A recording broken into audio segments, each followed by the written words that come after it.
All right. Hi, everyone. Thanks for being here. So I'm Dare Obasanjo. I need to remember to speak slowly. I'm Dare Obasanjo. I work on Microsoft Advertising. I used to be called Bing Ads until last week. So my team is responsible for advertiser experience. So that's how advertisers manage their ads that show up on Bing, AOL, Yahoo properties. We're responsible for web products, desktop tools, mobile apps, APIs, and SDKs. So when I joined Bing Ads about 6 years ago, it was a fairly dark time for the product.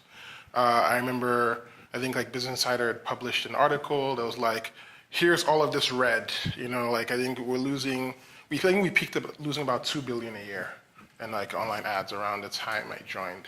I think we had Microsoft had some activist investors at the time. They were like, why don't you sell Xbox? Why don't you sell Bing? This doesn't make any sense. And that's when I joined. I was like, hey, this is fun. I remember we have a coworker who, her chant is from underdog to wonder dog. So, we came in, we kind of started transforming the product. 6 years later, the product it's profitable, still growing. We had to rebrand actually because we'd grown beyond Bing, and we're like now that we service all the ads on AOL and Yahoo properties and MSN as well. And it felt like Bing ads actually didn't capture all of the ways the product has grown. And during this time, as we were kind of transforming the product, transforming the culture, we tried a number of different things. I think Jobs to be Done is one of the things that kind of worked for the product team. And I kind of wanted to share that experience with you today. Sorry, I have to, all right.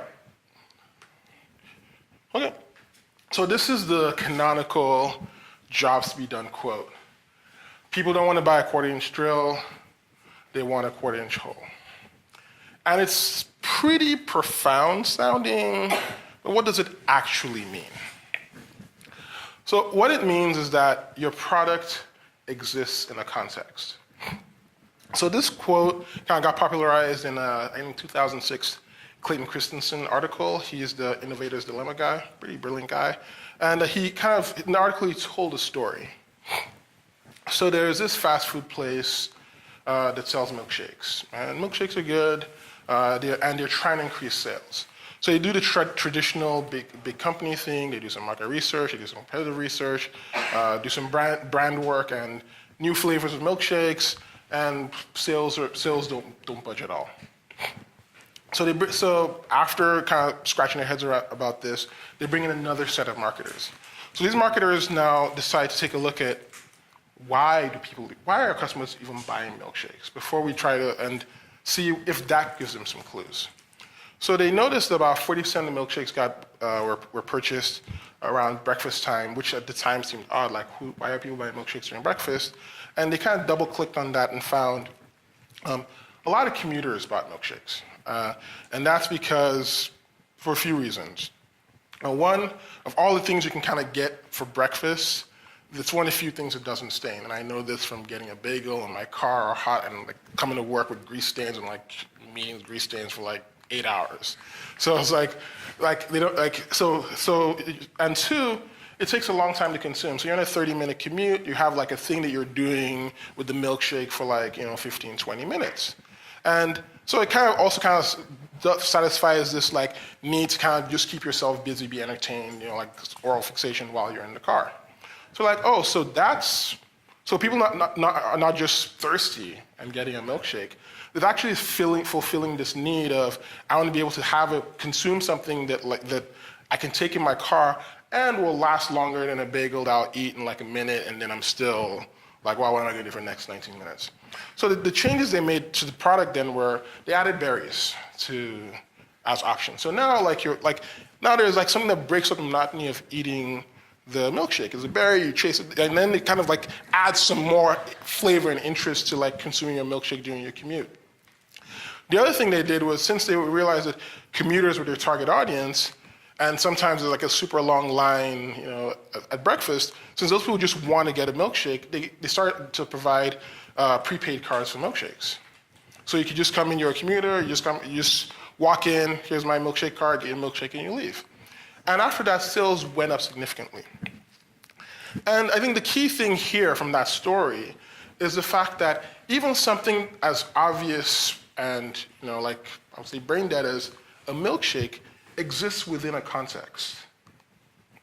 And if you understand that context, you can actually transform the product and improve your sales, whatever, make your customers happier. If you go beyond, hey, this is just a milkshake or this is just an app, and understand what job it's doing for your customers, right? So, and then this is kind of like the key Clayton Christensen insight, which someone else named Tony Ulwick then also expanded on in 2008. Customers hire your product to do a job.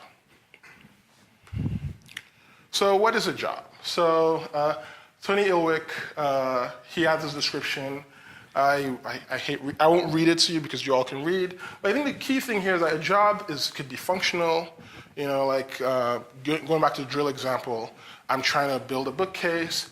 It can be emotional, meaning, like I'm sad, I want to feel happy, I want to be inspired, or it could just be associated with product consumption, like hey, I want to use these nails I have, I want to and all of those are jobs.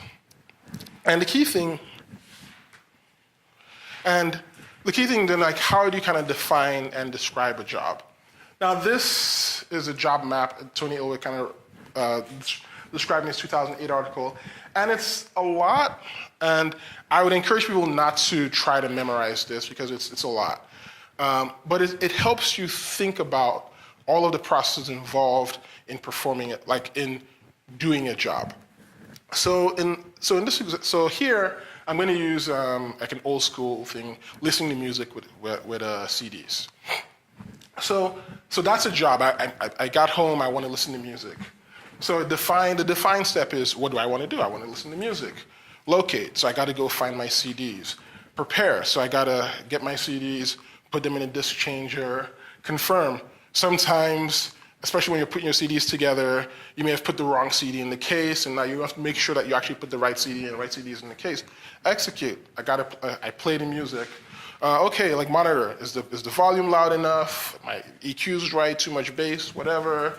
Modify, I want to play a different song. And then conclude, you're done, right?